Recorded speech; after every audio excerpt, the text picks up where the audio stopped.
It is the start of a new month and we have upgraded our setup. I love this time of year. I think it's so motivational and just kind of that fresh start of fall and the summer wrapping up. I have always said this in my podcast and in my vlog since the beginning of time, but I really lock in the fall. And I think a lot of people feel that way.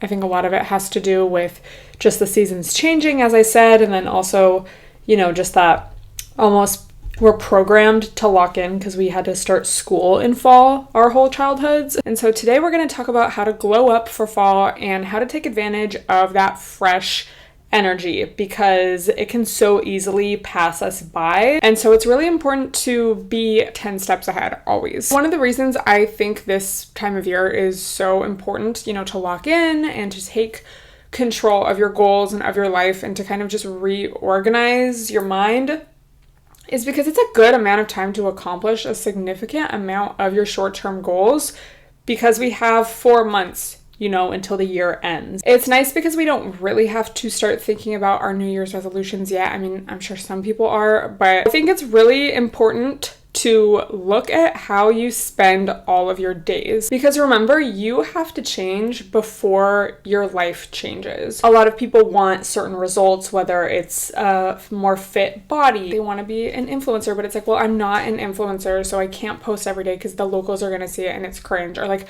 I want to be more fit, but there's already fit people at the gym. Like, I feel like I don't belong there because I don't look the part. Everyone has to start somewhere. And again, you have to consciously make that decision and change your everyday routine before you start actually feeling the results of the work you've put in and the time you've put in.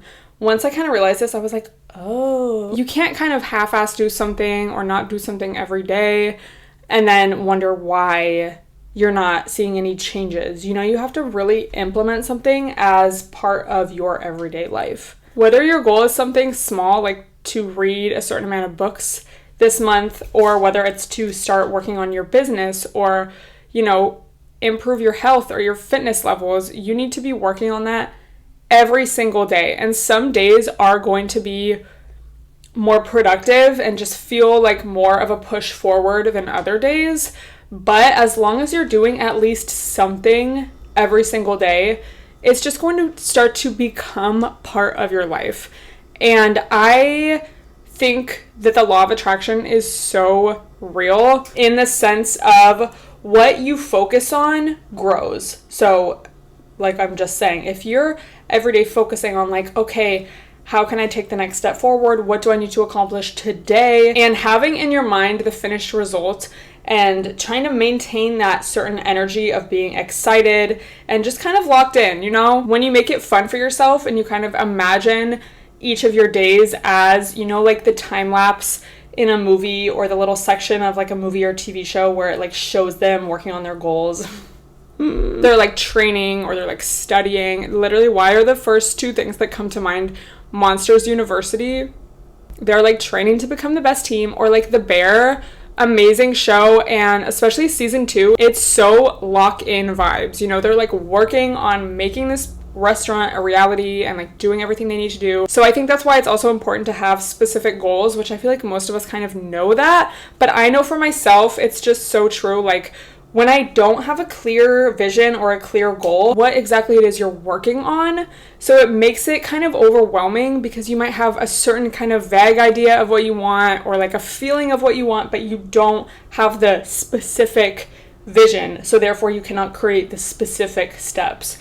So with that being said, if you just have a little feeling or a vague idea, that is enough to start with. You just need to spend a little time, find the time of day when you can be the most locked in. For me, it's usually when I first wake up, or sometimes I'll get that second wind like at the end of the night, Sit down with a journal, sometimes my laptop, but I love just like a blank journal, a pen, and I'm just like making a list of what I want. Brainstorm sesh, you don't have to be super specific. It's not like a lock-in sesh. It's like a manifestation brainstorm, just like let's just see, like write down every little feeling or like, okay, this would be cool, write it all down and then read it over and see how it feels. And what sticks out to you the most and which point you feel the most drawn to, because sometimes you might have a goal or be kind of drawn to something, but maybe it ends up just being more of a hobby, you know, that you do occasionally, and it's not something you're as passionate about, versus something else might stick out to you that you're super passionate about and that you actively feel drawn to work on and expand. So just because you don't have the concrete vision or plan or idea right now, that doesn't mean you're lost, you know, because we all have certain passions and things that we would like to get better at or work on or have be our career, or just that we want to accomplish.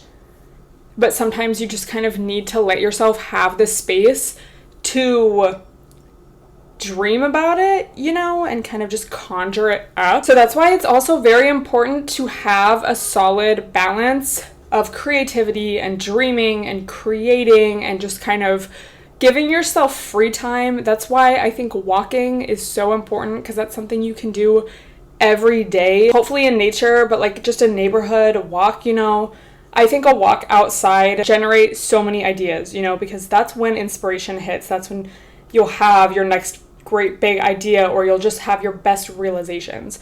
So it's important to let yourself have space for that, but then it's also important to be able to lock in. I think I was talking about this in last week's episode, but you need to be able to form a concrete plan, you know, because again, it's very easy to get lost in the sauce, or to feel overwhelmed, or like, where do I start, or like hopeless, or like, I don't feel like I'm making any momentum. But if you're sticking to your plan and you're like, okay, like, it's okay to stress about this or to feel however I'm feeling, but like ultimately I know just logically what it is I have to do. And if that doesn't work, you know, we go back to the drawing board, back to the creativity, you know, just kind of empty space. Like, let's just see what comes up from my subconscious, but just knowing when to switch between the two, because you can't just have lock-in sesh, you know, because all work and no play, we don't want that. But you can't only be on your I'm just such a dreamer vibes, because you need to be able to know when to lock in. I think everyone's gonna have a different balance, you know, but it's just being aware of it and knowing just when you need to kind of push yourself in either direction for what it is you need to achieve, like right now. When I say everything in your life should be cohesive, I also mean that everything should make sense. So for example, during the week, I'm very healthy, getting my 8+ hours of sleep, not drinking. I'm locked in and I'm healthy. If I'm to go out on the weekend, I make sure that I don't drink too much. I make sure that I'm fully present and enjoying myself. I make sure that my chores get done before, that even if I go out and have a fun time, I'm going to come home and my apartment's going to be clean, my laundry's going to be done for the upcoming week, I'm going to have my plan for the next week. I just want when I go out to make sense. If you're just kind of going through the motions, getting blackout drunk, like just whatever, it's kind of ultimately a waste of time. Yes, enjoy your life, but you can enjoy your life without literally wasting every weekend of your life, you know? And I think some people just, that's their escape. So that's what I mean. Like, if you like to go out, or if you're being social or whatever, it doesn't have to be a waste. Like, you can actively have fun. You can be socializing, meeting new people, networking, just making memories with your friends.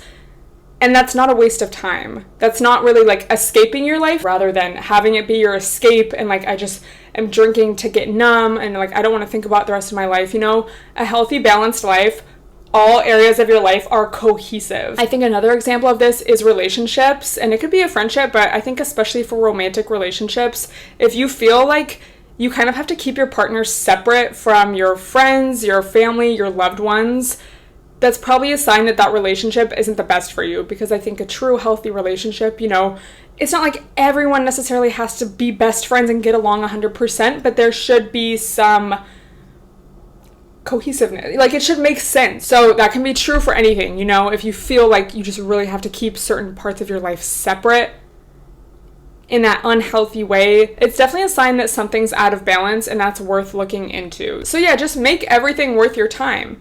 And I think that also just goes into, you know, just don't do things half-assed. If you're with your friends trying to socialize and, you know, have a bond, have a bonding time, don't be on your phone looking at your work email, you know? And I mean, I know we all kind of like have those close friends that we can just both scroll TikTok together, time and place though, you know? It's not like every time you're with your friends, you should be checking who viewed your IG story the whole time. Don't, you know, let yourself be interrupted and kind of do it like half-ass. And I think this also just really improves concentration. People will have a screen time of like 10 hours and then wonder why they have a low attention span and why they have no time for their hobbies, or like why, oh, I used to read so much as a kid. But it's just about being aware and being disciplined with yourself and being strict, because I honestly believe more and more that a disciplined life is a healthy one, is one that can flourish, is one that, you know, you're going to have the most rewards, because you really do have to take control of your life. When we're growing up,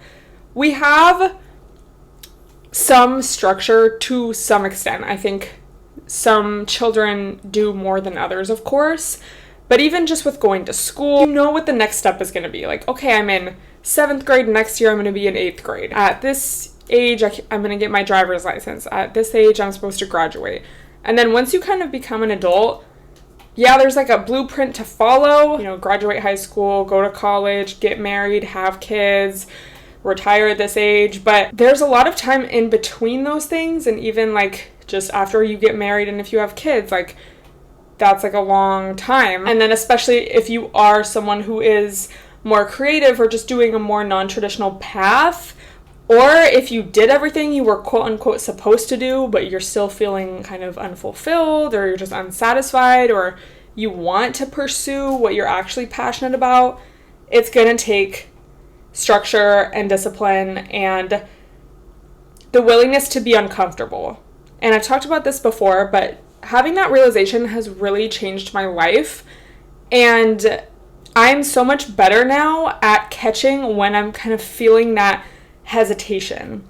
There's that quote that I think about all the time, honestly. It was like, nobody talks about how courage so often feels like fear. Because when you're afraid, you know, in a non-life-threatening situation, it feels very overwhelming, and your whole body is telling you, no, like, I'm uncomfortable, stop. So you have to be able to push past that. And the best way to do that is in controlled environments. So for example, if you have social anxiety and you're trying to get better at making conversation, at being less shy, at not being afraid to speak up for yourself, you know, like, hey, my coffee order is wrong, or, oh, I didn't actually want this, or, hey, like, excuse me, whatever. You have to be aware of when your body's telling you, oh, no, don't, like, I'm scared, and you have to do it anyway. Today at the gym, actually, yeah, and side note, my deadlifts, I've been popping at the gym recently. I gotta say, I've been, you know, my work is really paying off. My goal today was to try a weight that, like, on a deadlift that I haven't done for probably a year and a half. I went to try the weight today and I was like feeling so nervous. I was like, oh my God, but I just had to push past that nervousness and I was able to do it. Period. I was like, oh my God, that's another one of those instances where I felt like, oh my God, I don't want to. And it wasn't like an unrealistic weight. Like, I knew I would be able to do it, at least like try it in a safe way, but I still felt like nervous because I was like, oh my God, like I haven't done this in so long, but I did it anyway. And I think especially when it comes to, you know, those little things, and I've used this as an example before, even just a second ago I said it, but if they fuck up your coffee order, so many people won't like say, oh no, I actually like didn't want that, because they are like, oh, like I don't want to make them mad, I don't want to inconvenience them. And obviously, like, time and place, if it's super busy and you don't really care that much, it's like, okay, maybe this isn't the time. But just some little things like that, you know, feel the fear and do it anyway. A lot of people do cold plunges for this reason, because it's really not, you know, life-threatening. I don't think in most cases. Maybe if you have a specific condition, I don't know.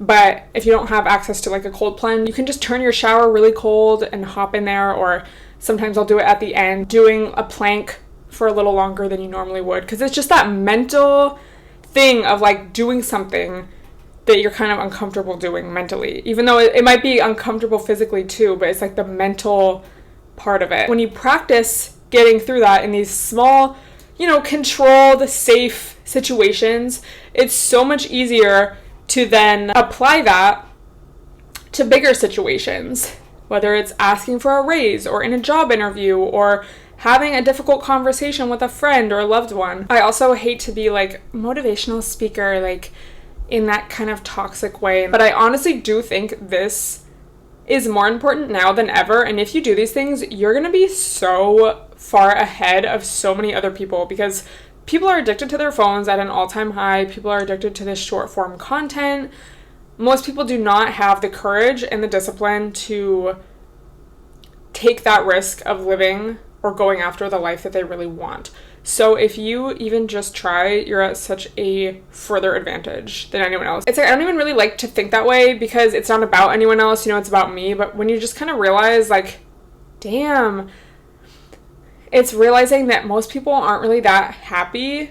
It's about realizing that your life doesn't just, it's not like, oh, this is it once you know, get a job or get married or have kids. May the universe protect us, but like knock on wood, literally, but anything can happen at any age, you know? You might have to completely start over at age 50, knock on wood again, like, but it happens, and that's just life. And so it's about not getting so comfortable that you're willing to stay in an uncomfortable situation just because you're scared of what might happen or what's on the other side of, you know, taking a risk or going after what it is that you want. Practice that now. You know, you have to be able to adapt in life to anything that comes your way. And again, you could do everything, quote unquote, perfectly by the books, by tradition, and still be miserable. And even if you were fulfilled, something could happen that's out of your control. And so building these skills within yourself, like willingness to be uncomfortable, having the ability to lock in, letting yourself dream and be creative and just have that empty space and not feeling guilty about like doing nothing, doing hard things by choice, whether that's lifting really heavy weights, making conversation with a stranger, it's going to make actual hard times and uncomfortable situations that much easier. And not saying, you know, especially certain, you know, really big, hard, tragic life events aren't still going to be hard, but, or like affect you.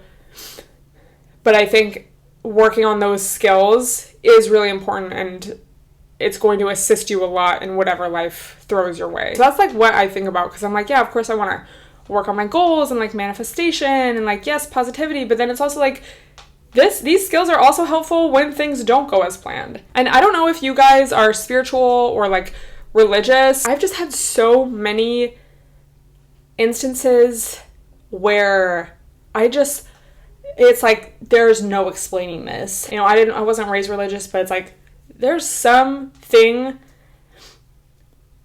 in another realm that is protecting me. Because there's no way. Like, whether it's dreams or just something works out. I think the older I get, it's almost like the more I understand, you know, why people believe in God and, you know, why people believe in the universe or whatever, you know, you believe in. Just having a belief. And it's like, okay, like, anything could be happening right now, but I just have the belief that, like, the universe has my back, angels have my back, whatever. And maybe you don't believe that, and that's fine, but I just feel, for me personally, that honestly really does help me. Again, I wouldn't say I'm religious. I wasn't raised religious, so I don't even, you know, have that background. But it's just, like, I will literally have a dream about something, and I'll, like, get the answer that I need. She do be a little psychic, though, and I just feel like I have guardian angels, seriously. But that can help you get through hard times too, you know, like, again, hope and belief. So some other little things that I really want to focus on, you know, on a lighter note, definitely want to be on top of my fall fashion and outfits, and just kind of honestly prepare for winter in a let's stay chic way. Because I feel like every winter I'm like, yes, winter outfits. But then, you know, when it gets to that certain point where, I know for me, it's like, I will stop doing my self-tan. My outfits just turn to like, I just want to be warm at this point, like IDC. I don't want to let that happen. You know, we gotta stay cute. We gotta keep our self-tan on. Honestly, y'all, start taking your vitamin D supplements now, because I've heard it takes a little bit for it to kick in.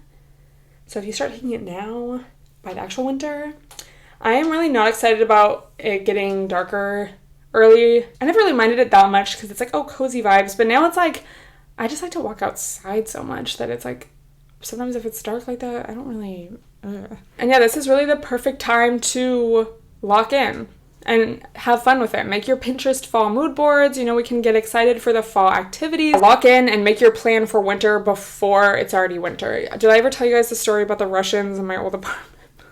There was this Russian.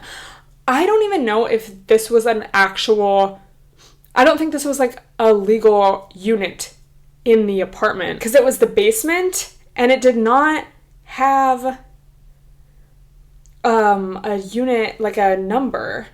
It was just kind of like a room in the basement.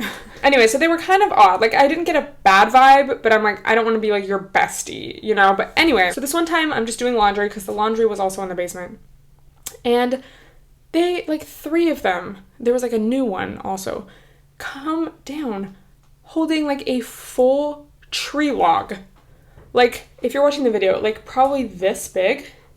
Like, they're just carrying it down. And I'm like, oh, hey guys. And they're like, oh yeah, you know, we find this at the park, we bring it home.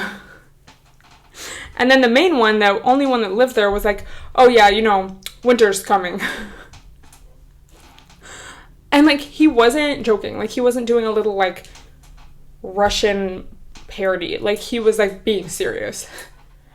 And the fact that he was being serious made it that much funnier. So honestly, y'all, winter's coming. Y'all better get your metaphorical tree logs in order. So anyway, y'all, that is going to be it for this episode. I hope you feel inspired and locked in for September. Let me know what your September goals are, what your goals for the rest of the year are. Don't forget to share this on your IG story. Subscribe, follow my podcast IG, and I will see you guys next week. Bye, everyone.